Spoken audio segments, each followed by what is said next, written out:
transformation is an imperative at this institution. We have the policy that was approved in December 2024. So we have the Transformation Policy 2025, which we all started working with in January of this year.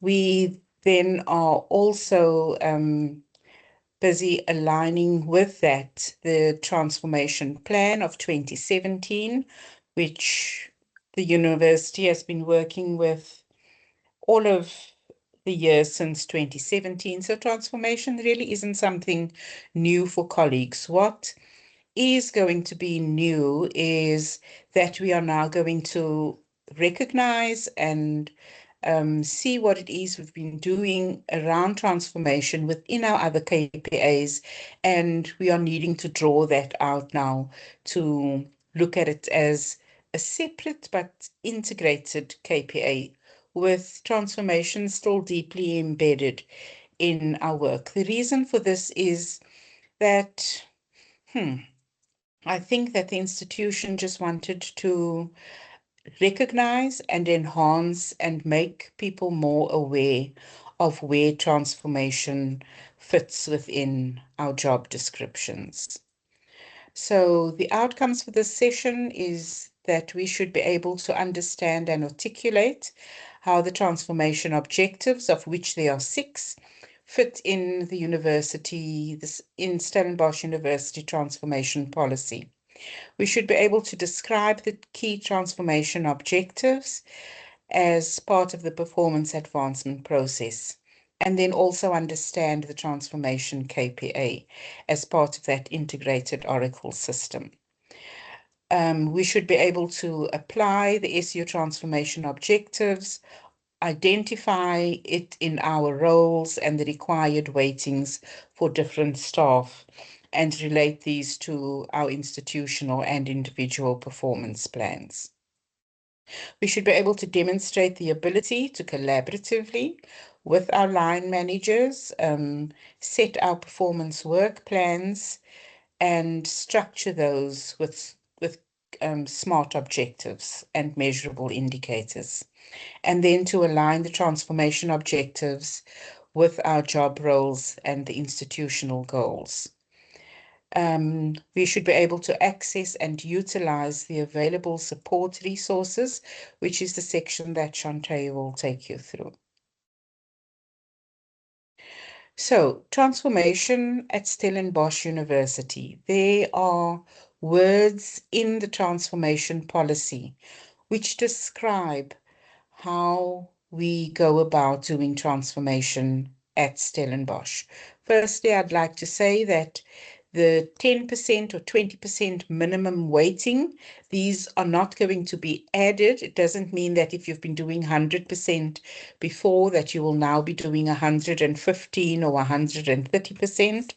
This is just about drawing out what you already are doing, what the institution's already doing, and then to highlight where it is that we can concentrate more around the transformation objectives. So Stellenbosch University sees transformation as a process. We're not expecting it all to be at one time. We are also not aiming to be a transformed institution because of the world that we live in that's completely volatile, and we see that in the news all the time. Things change all the time, so we can't put an end goal to that verb. So transformation is a process that is perpetual. It's also profound, so it is deep work that we need to be doing. It's intentional, and the university wants it to be structured. It is comprehensive, meaning that in all aspects of the institution, we are looking for this deep change of renewal. And this renewal seeks individual, institutional, and societal change, looking towards dignity, healing, justice, freedom, and equality for all. The aspects that we look at around this description are those of student diversity, staff diversity, academic transformation, universal access, transformation competencies, and broad-based Black economic empowerment. We also have from Times Higher Education their description or their 8 dimensions that they have given to all institutions, and that is that they are looking for transformation of the institution, of the talent that we have, that would be staff and students. The other dimension of internationalization, teaching and learning, the student experience, the social impact that we have in the work that we do, our research and our leadership.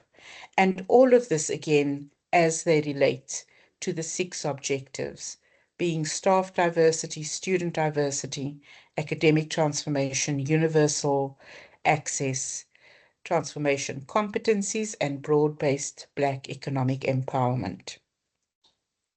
These 8 dimensions and the objectives can fall within anybody's job description.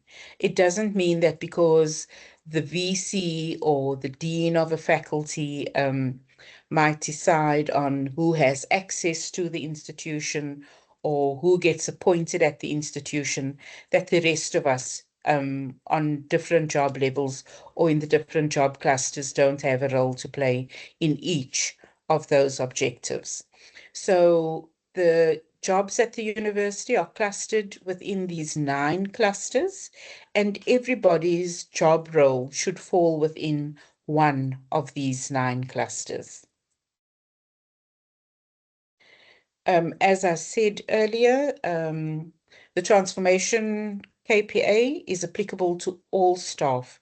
Nobody is going to be exempt from having a transformation KPA. It is going to be set at a minimum of 5% for post levels 5 to 19. And that is a minimum. It doesn't mean that 10% is where you have to stop. If your job or your role takes you up to 15% or 20%, then that is the job or the role that you have.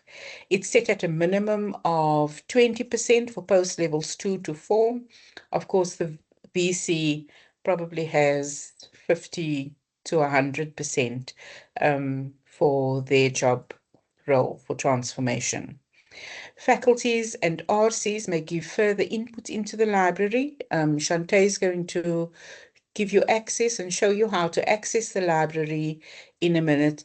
But those descriptions that are there, those indicators, are not set in stone. Any staff member, any line manager may download that job library and adapt the job library to their specific needs.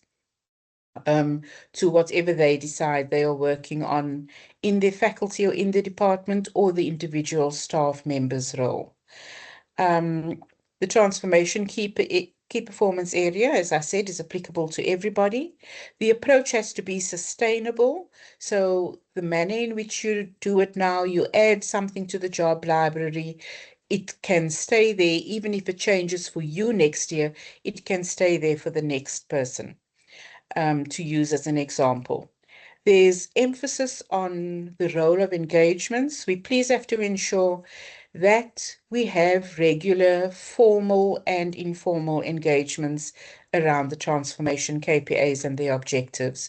Without that, people are going to get to January and get to their meetings with the line manager and the staff member and not have any context or have enough content for filling in their work performance plans. So we are looking at staff engagements. We have to ensure, and if you find that it's not on your staff meeting agenda or your transformation committee agenda, you have every right to ask that it be put onto that agenda for discussion. Also, we're looking at having discussions around the water fountain in the coffee rooms so that by the time we get to that last bullet point there where you set your performance work plan with the staff member and the line manager, the conversation is not something that's strange to everybody. The line manager and the staff member will co-populate the transformation KPA, decide which objective a particular staff member will concentrate on for that year or the next 2 years, and then decide on what allocation it will be, whether it's 5% for one and 7 or 10% for another. That would be part of the discussion. It is also non-formulaic. So when Shantae shows you the job libraries, please remember that those descriptions or the indicators may not be what you do. So if you want to add for what your role is, you may do that, but it doesn't mean that if you are an administrative assistant or a technical staff member or a lecturer, that what is there for one person with the same job role as yours would necessarily be the same for everybody. So you can customize it to what it is that your job role requires. I'm going to hand over to Shantae, who's going to take you first to show you where our website sits. So this link hopefully leads Shantae to the website, and then she will show you the resource guide first and then the job libraries. Thank you very much, Shantae. Thank you, Jean. I'm just going to share my screen. Oops, that is a bit too much over there. Let's see. Okay. Jean, sorry. You want me to open? Can you perhaps, let me just try and get this out on my side. Apologies, I don't know why it's not working. Okay, it's working now. So share screen. All right, can everyone see my screen? Can I get a thumbs up? Yes. Yes, okay. So this is our website, castle.sun.ac.za. It's fairly new and we're very proud of it. And on this website, colleagues, you can essentially find all the documents related to the key performance area process, and more specifically referring to the resource guide firstly, and secondly to the job libraries document, right? So if we click on the three little side panels, and we go to transformation key performance areas under knowledge exchange and scholarship, it will take us directly to the policies and plans platform. Right on top, you'll be able to see the transformation policy as well as the transformation plan. And if you scroll down, you will then see more information and documentation on the performance advancement process. Okay, and if we scroll a little bit more down, we'll see the job libraries guide, as well as the resource guide and glossary. So if I just click on download over here, you will have access to the job libraries document. And this document is a live and living document, meaning that we update it regularly and that we include colleagues' input as we see fit.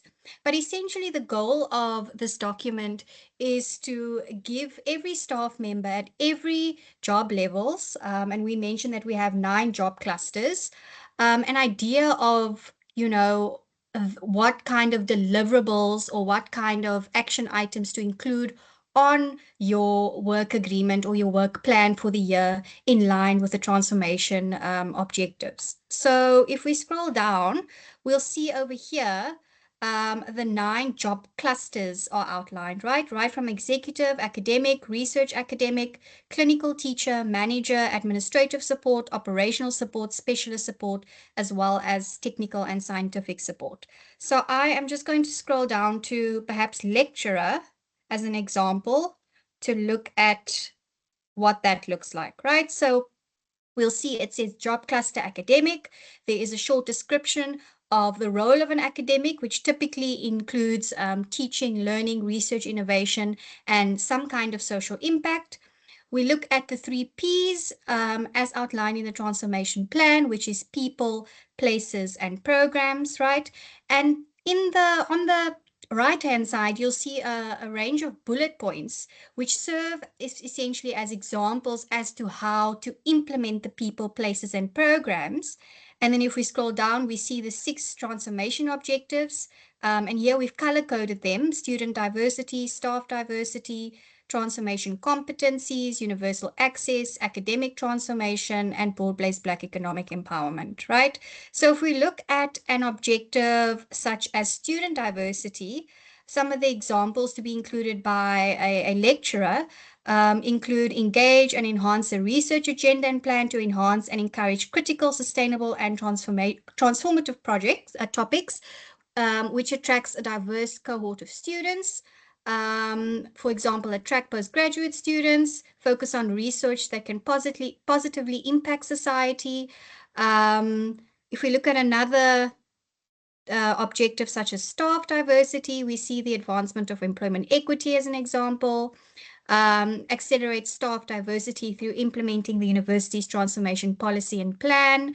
And then competencies, for example, bring social awareness into academic programs, consider expanding service learning or work integrated learning opportunities into academic programs. I'm just browsing through this document, colleagues. If there are any questions, we'll take them afterwards. And then we've got universal access here, for example, ensure adherence to the accessibility guidelines of the institution, support institutional priorities for space management that enhance student success and academic excellence. And if we look at the academic transformation objective, we see there is a focus on transformation scholarship, both epistemological and ontological, and then also looking at generating more research themes in relation to SU's transformation goal or where we're going as an institution, renewal of curriculum, for example, moving away from, for example, Eurocentric theories and adopting more African lens or perspectives in our teaching and our learning and our research. Yeah, and then also Black economic empowerment. And here we got to do with the procurement processes, and also learnerships, apprenticeships, and internships for Black people within academic departments, for example. So this is quite a lengthy document, about 38 pages long, and it outlines and provides example at every job level or at every job cluster as to how, you know, we can essentially live, embody, and incorporate these transformation objectives within our work agreements and our work. So please give web address again. Sure. Casset.sun.ac. I'll actually just copy and paste this into the chat. I can just stop sharing my screen. Let me copy and paste that in the chat over there, colleagues. There we go. Yeah, and then we also have, sorry if I can continue sharing the resource guide over here, right? Resource guide and glossary. And I'll open this as well just to give you a look. And yeah, okay, there we go. This is the resource guide. And sorry, it's just taking some time to load. So yes, it really outlines the transformation KPA priority at the university, and also the transformation infrastructure that we have at the university, from the committees right through to the offerings of our office. And then if you look at point 5 specifically, we see that in the resource guides, there's more focus on the transformation KPA, the values, and how to use the job libraries document, which I just showed you. So if I jump to page 17 over here, there we go, right? So the 3 Ps that I mentioned, what is meant by that: place, programs, people, as outlined in our transformation plan. And then also the KPA, what does it mean? And how does it link to the values specifically, right? So we essentially advocate for an embedded approach, right? That our transformation objectives and how we go about living them and including them in our work is actually part of our institutional values at SU. And then here as well, you'll see an explanation of the Oracle system. And this essentially shows us how you would on Sunny HR actually, outline or include the transformation KPA, because it will be electronic moving into the future. And so under description there, you'll see performance indicator. It will be transformation, and then there you will write your goals for the year or what you plan to do as part of your work. Okay, so yes, that's essentially it. We will take questions at the end. Okay, let me stop sharing here. Jean, would you mind putting your slides back up, please? Okay, I'll do that now. I think maybe at this point we can take 5 minutes for any questions of if people need any clarity.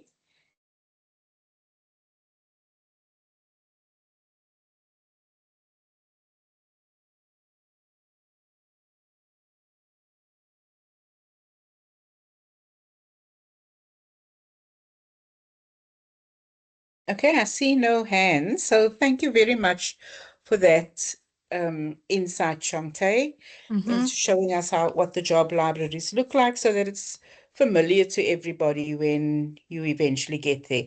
I do encourage you to go and have a look and see if there's anything there within your job cluster and for your role that you find is missing.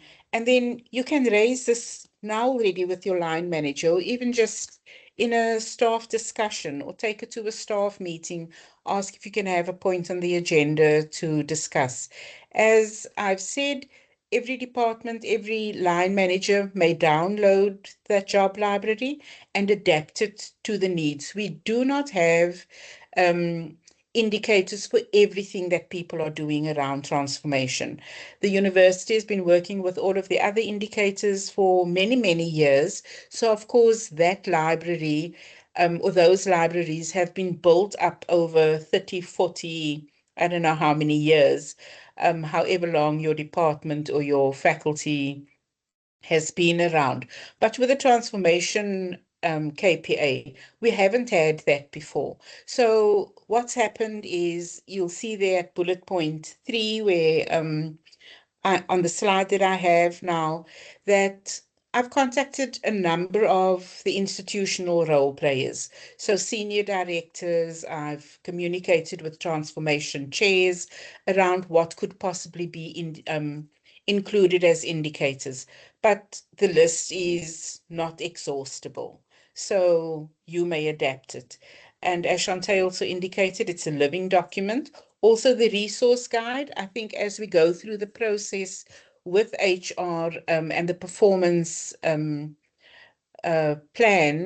some of the things change. We get questions, we're having sessions with people in faculties and in RCs, and then we do adapt even the resource guide now and then because people say, oh, this is not clear or this works in a different way than me. So it's all a learning process. So if you have any suggestions, please feel free to pop them here in the chat or email me or Shante and tell us, I find this missing. I would like a clearer indication of what this means.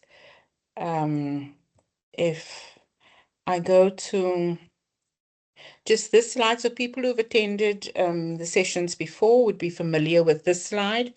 This is the indicator from earlier workshops where people indicated that these were the 3 of the objectives, the other 3 being student diversity, staff diversity, and academic transformation.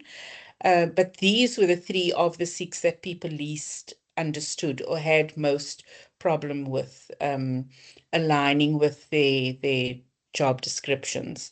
And the reason for that, I would imagine, would be that triple B double E is the newest one. The university, I think, worked with the other 5 transformation objectives in the past, and then triple B double E was one that was added late last year. Then we have universal access, and I think here it was a terminology misunderstanding where universal access means that we remove the barriers for people with disabilities. And now we're talking about visible and invisible disabilities. And the barriers are not just the physical barriers, they are also the cultural and the social barriers that we may have, that discomfort that we may have of going up to somebody and asking, may I help you? Is this easily accessible for you? What do you need? Afraid that we may not be able to deliver what the person needs. So removing those social barriers could be just going to start to have a conversation with somebody. The cultural barriers around people with, who struggle with exams because of anxiety. We didn't often recognize or previously recognize high anxiety as a disability, but we are now recognizing that some students and staff may need different kind of accommodation around those things. The transformation competencies, this one, because it is the most abstract, I think, um, it's not something that we can count. With universal access, we can see so many students with anxiety or with autism are now able to write essays instead of sit-down exams. So we can see how the assessment methods have changed. We can count the diversity numbers in our students.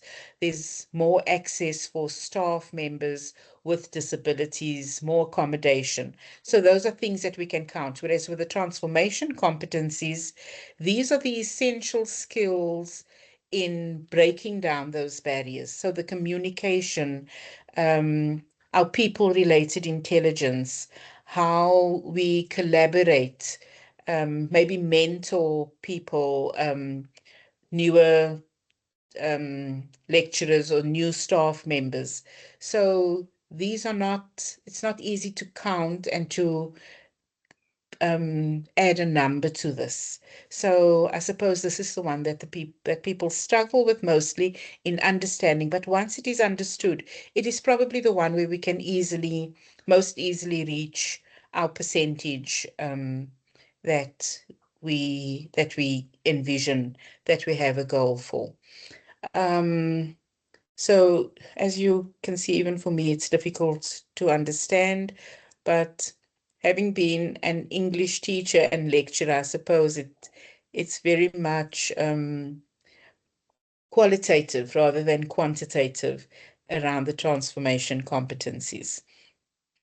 What we're going to do now is we are going to workshop a number of case studies, just 2 case studies, and this is where I'm going to ask you to be engaged.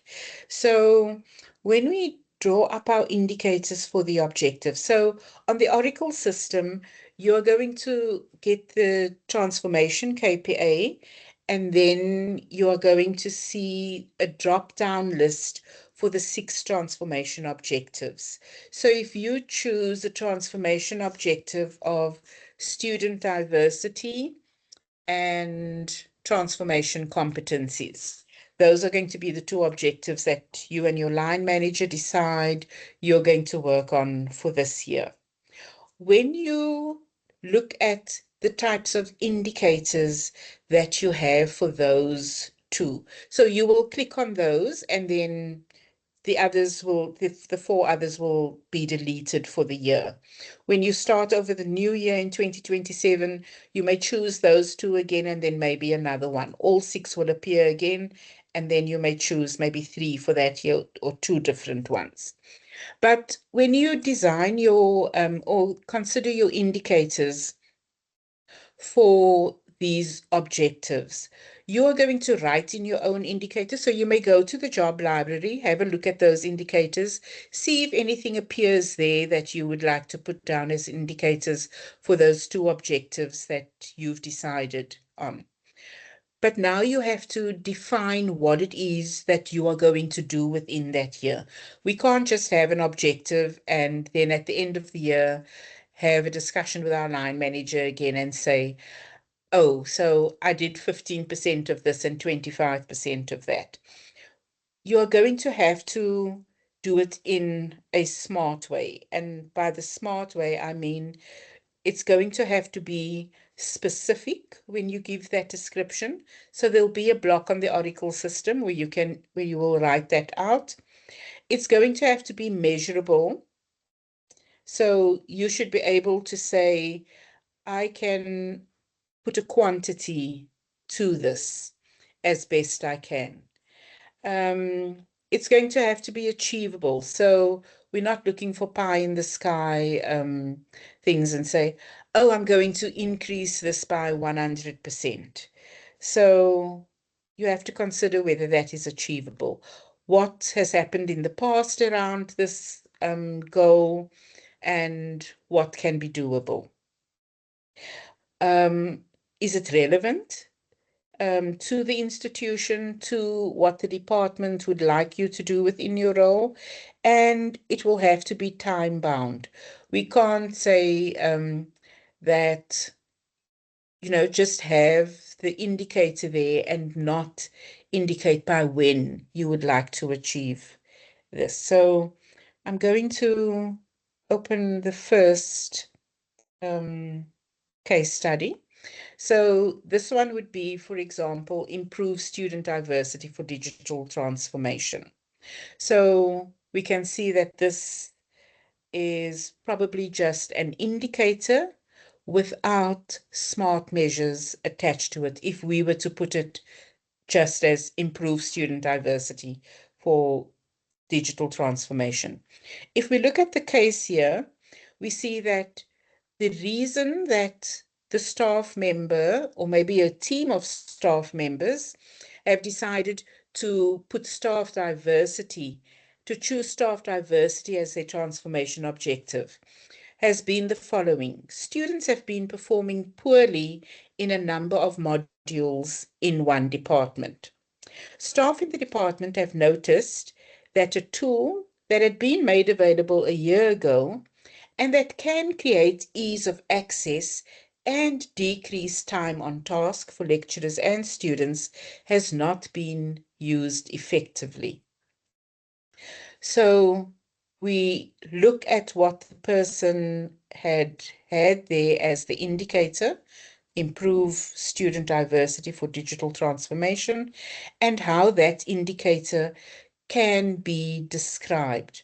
By the end of 6 months, students and lecturers who use this tool or attend this class will increase by 30%. So I would like as many people as would like to engage here to type in the chat. What staff could possibly be involved in this case? So which members of staff do you think could be involved in improving student diversity for digital transformation? Now I'm looking for engagement. There are 117 people in this meeting. So if you feel that you can in your position, type your position in the chat. Technical officers, thank you. Computational thinking, great. Lecturers, STEM Learn support, thank you.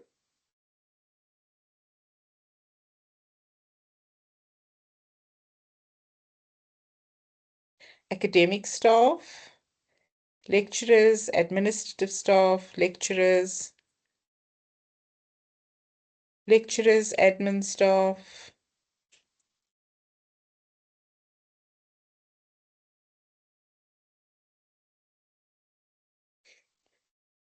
Communication staff, teaching assistants and tutors, great. Course coordinators and lecturers, all involved in teaching and practical thinking. Module suggests that this is undergrad environment, so course coordinators, academic staff, lecturers, brilliant. Okay, right. So we've seen that from the job clusters that we have there, from executives to managers, to administrative staff, to lecturers, to teaching staff, there are a number of people who can be involved. Right. Our next question, is this smart? I would like you to type where it is or whether it is specific. Which words do you think makes these a smart measure? Is there something that's left out? So you can just type S and then say which word you would say would make it specific, and then M for which word you think would make it measurable. So if you're going to have measurable and you have M equals 6 months. Yes, right. Okay.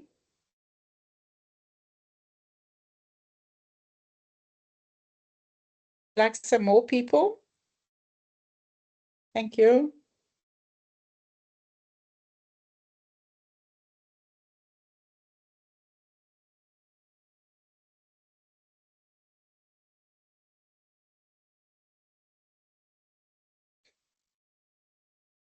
Time bound, 6 months, right? Ooh, Layla, thank you. Smart, the tool, measurable 30%, need more info on the context, okay? Departmental focus, time 6 months. Right. Okay, so right. Let me just look at what Leila said. Need more info on the context. So whether it's achievable. Right. Okay, so somebody's saying there, and I see from the other um, responses that a number of people have said that have left out the A for achievable. So right. So maybe we could go back, the staff member and the line manager could go back and, say, please offer more context around this, so that we can see whether this can actually be defined in a different way. All right, we'll move on to the next one. Right, case study 2. We have here, in one environment, no one has been able to agree on their goals to improve communication. There is often a clash of cultures, understanding, intentions, and complaints of lack of accommodating differences and a sense of belonging. Right, so this person is looking at change. My aim is to take the confusion out of belonging, diversity, and communication by establishing a clearly defined process for making changes within our faculty center classroom. I'll create a plan that outlines the steps for implementing any changes and make sure everyone is aware of it within 2 months. Who could the my be or the I in this? So again, what staff do you think could possibly be involved in this case?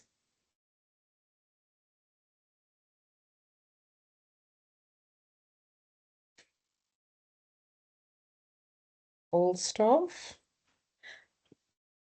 I would really like you to put in examples of the staff. So if you are a lecturer, or if you are a manager, or if you are technical person, admin, HOD, manager, departmental head, line manager, all staff, advisor, admin, managers, the head, divisional head, HOD, in-house transformation officer, okay,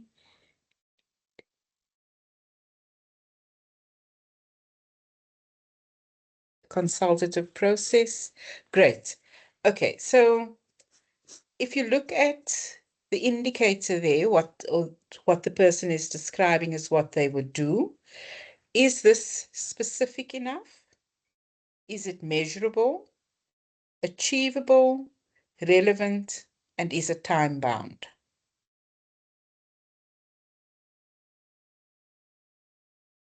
HOD and line manager and the appointed staff.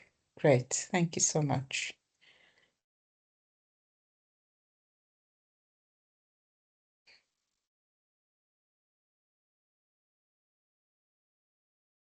Not time bound. Um, It says there within 2 months. Urgent, time bound, and very relevant. Yeah, I thought so. no respect to creating the plan. Okay.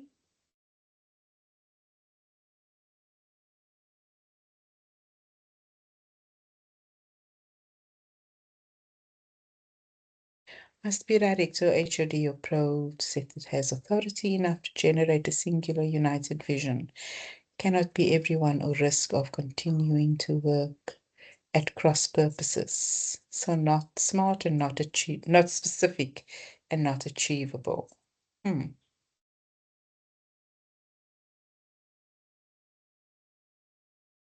Okay.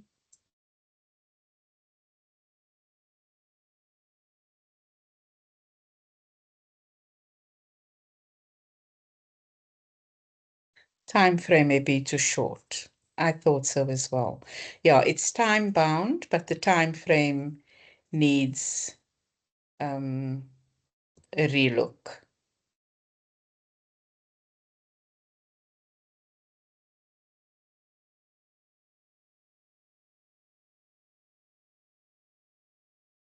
More specific in terms of who will be involved. Student representative must be included. Right. Okay. I think what I'm going to do is I'm going to have people raise their hands and make suggestions as to improving this smart measure. Raise your hand and open your microphone, please. I'm loving the ideas that I'm reading, so I would like to open it for discussion.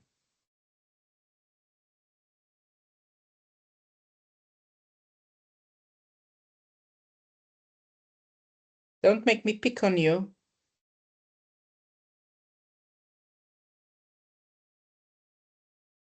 I'll just speak because I don't want you to pick on me, but I'm still reading and thinking. Hi, Debbie.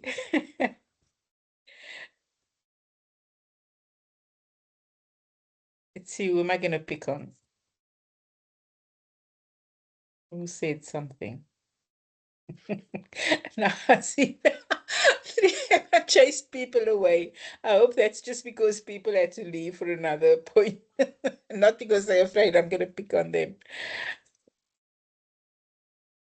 Please, please, please open your microphones.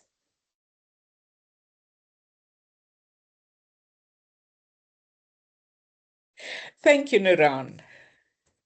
Afternoon, colleagues. So I think my view, I mean, I would change the time frame because I think these type of things tend to take a bit longer. So I would definitely change the time frame to make it a bit longer. Change, I think, in essence, could take 6 to 12 months, if not longer. And then I suppose that there was a comment around measuring what would success look like at the end of sort of this intervention. Perhaps put in a gauge feedback on sort of surveys or other feedback mechanisms to determine whether or not you were successful. That's my input for now. Thank you. Nuran, can I just ask you, which of the objectives do you think this one relates to? Are you referring to the transformation objectives? Yes. So transformation competency, staff diversity, definitely. Yeah. So thank you very much, Nuran, for that input. Pleasure. So definitely staff diversity or student diversity depends on, whether it's in a lecture room or within the colleagues' work environment. And then, as I said, the most abstract one, the transformation competencies, is definitely what the person's trying to build here. So the sense of belonging, it's very difficult to add a percentage to that. How much do people feel that they belong? It's like asking, give me a percentage of how much you like me. Is it 40% or is it 70%? So the transformation competencies is definitely one that people will struggle with, and it's probably brave to put to choose the transformation competencies and to put this kind of change as something that is your goal. So definitely a brave and bold move, but absolutely relevant to what we need at our institution. So very admirable. And yes, definitely, I think relevant. Is there anybody who feels differently? Um, you could gauge their views at the onset and then a year later. Yeah. I think that it's time bound, but 2 months to build a sense of belonging and to have people understanding one another, get over a clash of cultures. 2 months is definitely too short. So it can be time bound, but the time needs to be discussed. And this is why we need the discussion between the line manager and the staff members. And this is why one of the objectives could also be a departmental goal. It doesn't only have to be an individual goal. Danita, don't think I didn't see your hand. Please open your microwave. Hi there. Microphone. Microwave. I think we're all quite angry. I'm hungry. I'm thinking of warming my food, but I don't even have a microwave.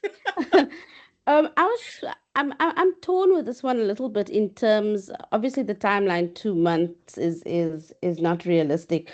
But I'm thinking about what you said right in the beginning about transformation having no end goal. And this seems to be one of those for me where this is something that continually needs to be worked at. So I agree with was it Nuran that said, gauge the views at the onset and then a year later. But I think this is something that will need to be done continually and not just within a year, if that makes any sense. Yeah, makes absolute sense. I'll create a plan that outlines the steps for implementing any changes. So that could be done within 2 months and make Yeah. sure everyone is aware of it within 2 months. Maybe the person's not looking to change everything within 2 months, but looking to implementing Steps to cause change within 2 months, but not really affecting yeah. change within 2 months.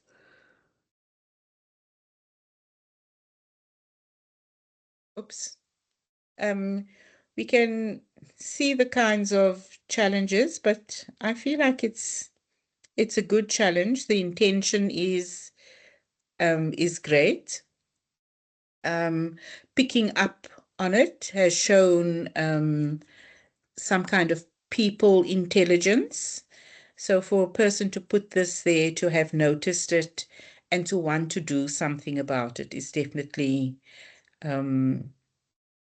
what needs to be done at our institution. Any other Jean, comments? Yes. I was just thinking, both of the case studies seem to be proactive, where somebody's taking a lead in their environment.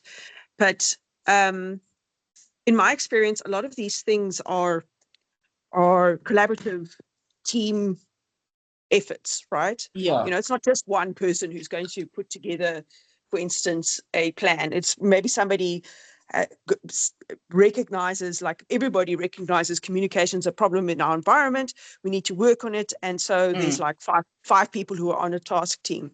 So I think that some of the examples, we should also think that it's not like we all have to, because the other thing that also frustrates me at the university is that people kind of go off and keep on doing the same thing maybe in slightly different environments, instead of working with people who already have experience and taking it further from that, collaborating basically is what I'm saying.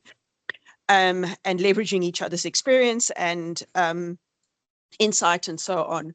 So I think, this is kind of like not really critiquing this case study, but just another perspective is that it wouldn't have to be that I'm going to make the plan. It's just that I'm going to contribute to the team that is putting this plan together and see how I can implement it in my spaces where I work. It could also be at that Right. level. Maybe it should then be we, my team and I will create a plan that outlines, and then what you just said, and I will ensure that it's implemented within my environment. Good. Okay. Right. So I wonder if anybody has a case study that they would like me to type up here and for us to discuss. Christy says, versus reinventing the wheel in separate environments, we, my team, and I is inclusive at least. Yeah, agreed.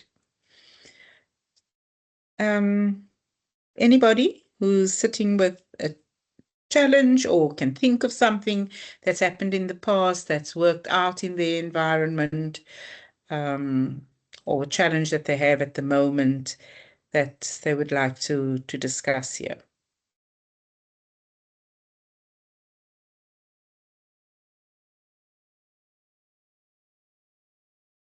Or just an imaginary one? I can offer an example that I will probably be putting on for my KPA. Okay. So engineering first year class is at the moment typically around 1,000 students, and it's very big. And thankfully, the diversity of that first year class is increasing year on year. But it also means that whereas in the past, all of the first year, the large majority of the first year engineers were in traditionally engineering residences, now, and I think this is true all over campus. I remember seeing a statistic somewhere about how many students are not in residences and don't have that support structure and need some sort of systemic support with the transition from high school to university, and effective support from a systemic perspective. So one of the things that our dean implemented a few years back was to have dean's lectures, where once a week the first years meet with the dean and they discuss various things. And a few years back, I worked with the first year program coordinator because I wanted to, I had seen something at a Canadian university where they were doing peer mentorship and they were bringing basically life skills to students, but within a university context. So talking to them about self-determination theory and intrinsic, extrinsic motivation, working with Alton Duplessis, who does a kind of online kind of life skills mentoring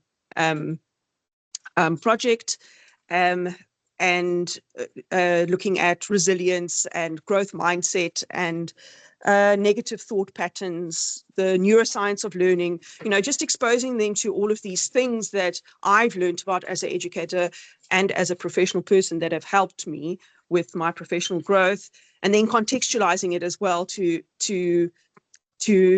help them realize that actually in the professional world, in the corporate world, self-efficacy, self-awareness, and continual professional development, these are what the top performers are continually doing. They are reading books about success, about being good leaders, and so on, and they are exposing themselves to these different ways of being and doing and theories and so on, so that they can be better in their jobs. It's not only about their disciplinary knowledge. So anyway, we devised a series of lectures in collaboration with this online platform, and interventions for the first years where they could do kind of active learning in the classroom, workshop type activities to explore these different notions. And then at the end of it all, they write a reflective essay on it, and the feedback has been really interesting, and really, it's really great to be able to kind of see into the minds of our first years, what they're struggling with. And one of the things that I've always been worried about is that we kind of, as 2 or 3 generations departed from our first years, and lecturers kind of imagine what they're struggling with on a day-to-day basis. And then it's interesting to see in their own words what they are actually struggling with, some of which is what we imagine it is, and some of it not. So yeah, so I would probably try to frame that as a KPA, the continued monitoring and development of that intervention. Great.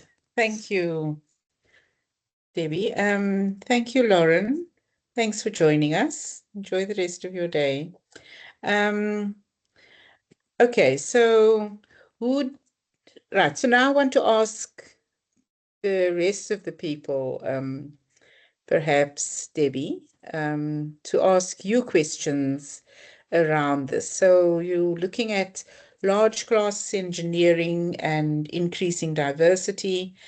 And then in the past, these students had been in residences, but now they lack the support structure that they might have enjoyed in residences, as many of them don't come to residence. But also I know that many of the residences are now mixed with engineering students and art students. And so that kind of support, I think that maybe medical students might still enjoy, because they're on a separate campus, is now not what it might have been for various reasons on the Stellenbosch campus.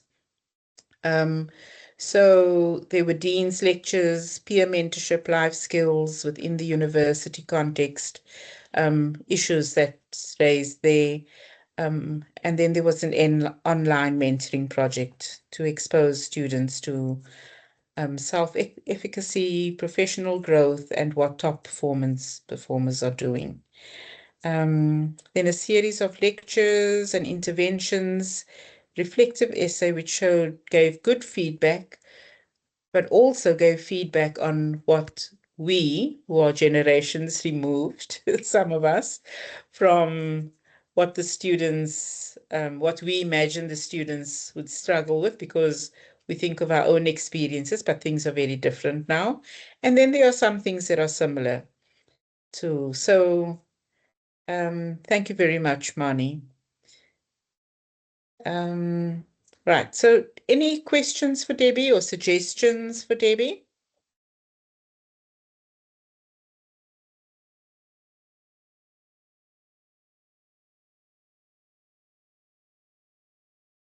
I understand that people usually need to leave round about 2 because other meetings start at 2 o'clock. Other times it's classes, but I understand that it's meeting.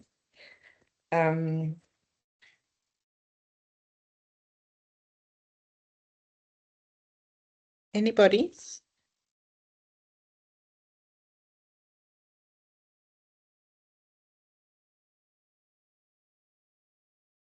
Can I jump in? Please, by all means. I'm wondering if there's an opportunity to create as mentors slightly more senior students, to give them an opportunity to feed back in where they themselves have learned from first year onwards, may say they're in 3rd or 4th year, they who have overcome some challenges and have created networks. And as Deborah was saying, we're a little further away from the immediacy of that environment. Maybe they're better able to communicate to their peers what they themselves have put into action.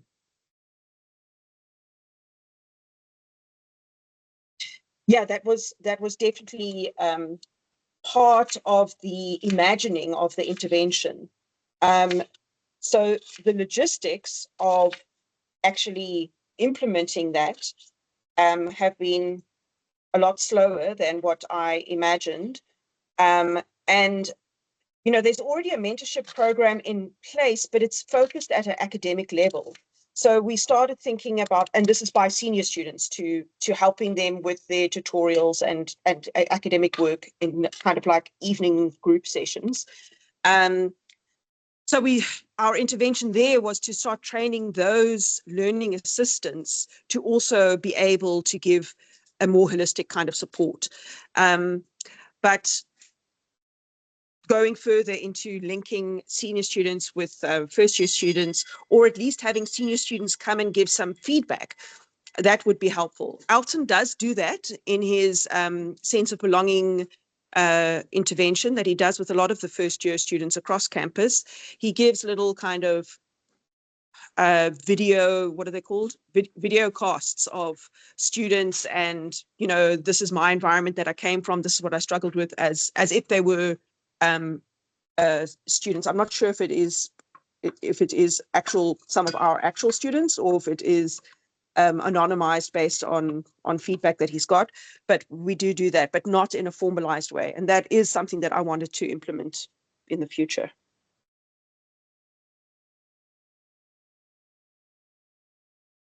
Thank you, Christy, and thank you, Debbie. Unfortunately, Theo now had to leave, but he has a response here. He says that I believe many first-year students have limited exposure to an understanding of social anthropology and the truly diverse environment they are entering, one where multiple cultures, backgrounds, and perspectives intersect. It is a significant challenge to ensure that all first-year students are meaningfully introduced to cultural differences. The dynamic of diverse lecturing teams, yeah, for sure, and expectations of academic performance. While many support structures and tools are available, there remain important unknowns that students, and to some extent staff, may not fully understand or engage with yet. Addressing these gaps is essential for fostering an inclusive and supportive learning environment. Absolutely, and our engagements in the faculties just with staff, because the issues highlighted here also, I agree with Dr. Now, also affect many staff members who come to Stellenbosch University from a different province very often. And the culture shock is just huge. And it's anything from the campus that's spread across the town to, not to finding a post at Stellenbosch, finding yourself in a position and thinking you're going to move your whole family down, and then not being able to find placement in schools for your families because the waiting list at Stellenbosch schools is so long, and people don't realize that. So that kind of the many different things that can affect students and staff coming to Stellenbosch University is something that I think touches on a number of our transformation objectives as well. So obviously student and staff diversity, because we often think that staff diversity or student diversity is only about who has access to positions or placements at the university. And we don't recognize that it's also the retention of the staff and students. So if we don't have the transformation competencies, those of us who have been working at the institution or lecturing at the institution for a while, or senior students, if we don't possess those transformation competencies, we may actually affect people's sense of belonging to the extent where we don't retain those students and staff. So that also influences the diversity of who we retain. It's not only about who has access to the institution. So I think we need to, very often we don't think as far as the culture shock and how we can relieve some of that culture shock for our first years and for new staff. Okay. I think that maybe we can close off, unless I'm not in a rush to leave, but I don't also want to wring a garment that's already dry. So if there are any more questions or input, something that somebody would still like to raise. Otherwise, Siobhan has, I think, 2 or 3 times now, put in the chat the feedback form. Please, we do preparation for these sessions and we look at the feedback for the preparations, and we would love to improve each time we put out an offer, an invite for people to attend. And the feedback means a lot to us for improving. As we know, we beg students for feedback. The university sends out forms for us to do surveys, and we expect improvement, but we don't give the feedback. So please, I'm really open to feedback for improving these sessions. We're going to be having sessions on the last Thursday of every month. We don't always know the topic, but I can tell you for sure it's going to be a lot around the transformation objectives and how to the individual objectives. So we're going to have one on BBBEE. We're going to have one on transformation competencies and academic transformation still.